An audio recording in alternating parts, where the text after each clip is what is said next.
एक फिल्म आई थी, हद कर दी आपने। दोस्तों, कांग्रेस सांसद शशि थरूर ने हद पार कर दी है। अब बस होना ही चाहिए, बाहर का रास्ता उन्हें दिखाना ही चाहिए। अब की बार दोस्तों, थरूर ने जो कहा उसके आधार पर यकीन मानिए उन्हें बाहर का रास्ता दिखाया ही जाएगा। नमस्कार दोस्तों, मैं हूं परवीन सानी। जिसका आप खाते हैं, अगर आप उसी से गद्दारी कीजिएगा तो क्या कहा जाएगा। जिसने आपको अगर आपकी ज़िंदगी को फर्श से अर्श तक पहुंचाया हो, वो आपके लिए किस तरह से होगा। जाहिर सी बात है, हमेशा आप उसके शुभ चिंतक बने रहेंगे। कम से कम मैं तो ऐसा ही हूँ। लेकिन कांग्रेस सांसद शशि थरूर लगता है वफादारी भी अपने फ़ायदे के मुताबिक निभाते हैं। गांधी परिवार का उन पर बड़ा एहसान है। वह एहसान क्या है, जैसे जैसे आप हमारे साथ आगे बढ़ेंगे समझ जाएंगे। खैर, गांधी परिवार के एहसान को थरूर भूल गए और बीजेपी के मुताबिक एक बड़ा बयान गांधी परिवार के लिए दे दिया। यानी जिस थाली में खाया उसी में थरूर ने छेद कर दिया। दरअसल कांग्रेस सांसद शशि थरूर ने वंशवादी राजनीति पर एक लेख प्रोजेक्ट सिंडिकेट के लिए लिखा। लेख 31 अक्टूबर को प्रकाशित हुआ था, लेकिन ये तभी चर्चा में आया जब बीजेपी नेता ने इसे हवा दी। थरूर ने लिखा, दशकों से एक परिवार भारतीय राजनीति पर हावी रहा है, नेहरू गांधी वंश का प्रभाव, जिसमें स्वतंत्र भारत के पहले प्रधानमंत्री जवाहरलाल नेहरू, प्रधानमंत्री इंदिरा गांधी और राजीव गांधी और वर्तमान में विपक्षी नेता राहुल गांधी और सांसद प्रियंका गांधी वाड्रा शामिल हैं। परिवार भारत के स्वतंत्रता संग्राम के इतिहास से जुड़ा हुआ है, लेकिन इसने इस विचार को भी पुख्ता किया कि राजनीतिक नेतृत्व जन्मसिद्ध अधिकार हो सकता है। ये विचार भारतीय राजनीति में हर पार्टी, हर क्षेत्र और हर स्तर पर व्याप्त है। शशि थरूर आगे कहते हैं, हालांकि नेहरू गांधी परिवार भारतीय राष्ट्रीय कांग्रेस से जुड़ा है, लेकिन वंशवादी उत्तराधिकारी पूरे राजनीतिक परिदृश्य में व्याप्त है। अब समय आ गया है कि वंशवाद की जगह योग्यतावाद को अपनाया जाए। हालांकि दोस्तों, वंशवाद पर ज्ञान झाड़ने वाले थरूर ये भूल गए कि वो इसी की उपज हैं। थरूर के कैरियर की शुरुआत और सफलता उसी वंशवादी व्यवस्था की छत्र छाया में हुई जिस पर वो अब हमला कर रहे हैं। उन्हें पूर्व प्रधानमंत्री दिवंगत राजीव गांधी की सिफारिश पर संयुक्त राष्ट्र में भारत का दूत बनाया गया। राजनीति में आने पर उन्होंने कांग्रेस के टिकट पर चुनाव लड़ा और यूपीए सरकार में मंत्री पद का लाभ उठाया। इस समय भी वो कांग्रेस सांसद हैं। सवाल यह है कि जिस कांग्रेस और गांधी परिवार ने उन्हें अंतर्राष्ट्रीय मंच से लेकर भारतीय संसद तक पहुंचाया, उस वंशवाद के खिलाफ उनकी नैतिक चेतना पिछले 3-4 साल में ही क्यों जागी है। लंबे समय तक पार्टी और पद का लाभ उठाने के बाद चुनावी माहौल में उस मुद्दे को उठाना ये दर्शाता है कि हमला सैद्धांतिक शुद्धता से अधिक व्यक्तिगत असंतोष या राजनीतिक अवसरवादिता से प्रेरित है, जिसके तार कहीं ना कहीं बीजेपी से भी जुड़े हैं। वैसे वंशवाद चुनते समय थरूर सेलेक्टिव हैं। ये किसी से छिपा नहीं है कि बीजेपी भी परिवारवाद से अछूती नहीं है। देश भर में तमाम दिग्गज बीजेपी नेता मौजूद हैं, जिनके बेटे बेटियां, पोते पोतियां पार्टी में अलग अलग पदों पर हैं और चुनावी राजनीति में सक्रिय हैं। केंद्रीय मंत्रियों, मुख्यमंत्रियों और अन्य बड़े नेताओं के परिवार के सदस्य प्रमुख भूमिकाएं निभा रहे हैं। बीजेपी ने उनको चुनाव लड़वाकर पद से नवाजा। यहाँ तक भारतीय महिला पहलवानों का यौन शोषण मामले में एक पूर्व बाहुबली सांसद का नाम आया तो 2024 में बीजेपी ने उनके बेटे को टिकट दिया और वो भी जीत गए।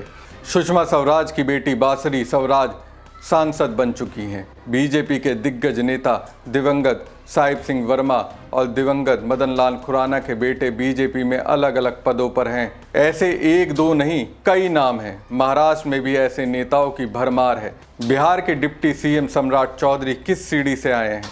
यानी बीजेपी में भी कांग्रेस से कम वंशवादी नेता नहीं है। इसके बावजूद थरूर ने अपने लेखों या सार्वजनिक बयानों में कभी भी बीजेपी के भीतर मौजूद इस वंशवाद की आलोचना नहीं की।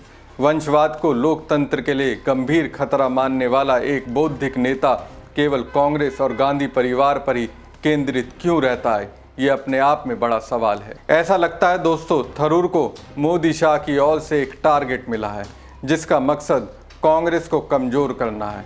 ना कि भारतीय राजनीति से वंशवाद को खत्म करना।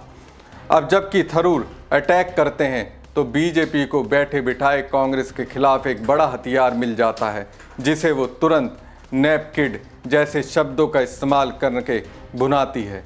इस तरह थरूर जानबूझकर बीजेपी को मजबूत करने का काम कर रहे हैं। जब उनकी पत्नी सुनंदा ने एक 5 स्टार होटल में खुदकुशी कर ली थी तो थरूर तमाम आरोपों से घिर गए थे।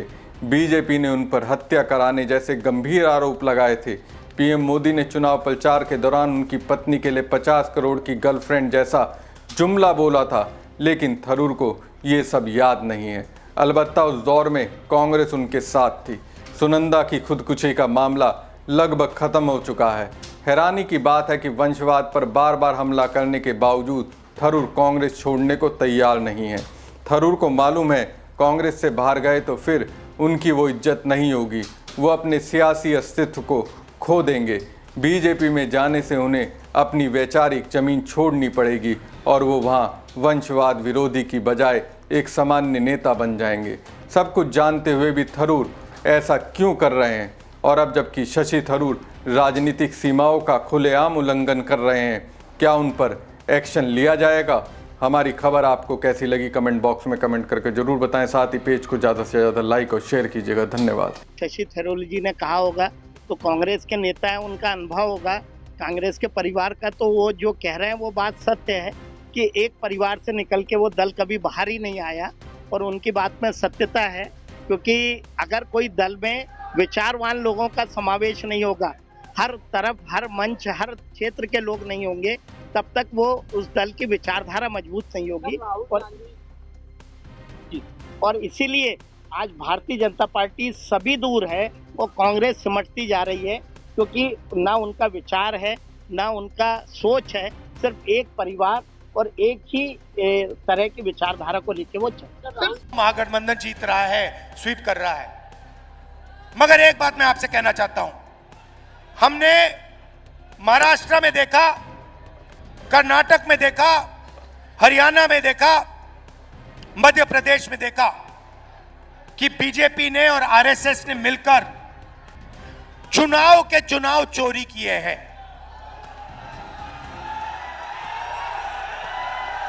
चुनाव चोरी किए हैं। और मैं आपको बता रहा हूं, साफ बता रहा हूं, बिहार में इलेक्शन कमीशन ने महागठबंधन के वोटरों को काटा है, निकाला है वोटर लिस्ट से, और इसका सबूत हम आपको दे देंगे, दिया है और फिर से दे देंगे।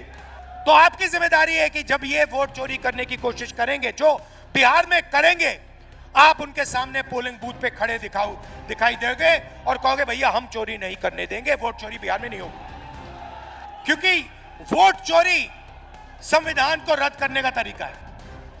वोट चोरी अंबेडकर जी और गांधी जी की जो विचार थे, विचारधारा थी, जो उनका विजन था, जो उनकी सोच थी, उसकी हत्या करने की कोशिश है।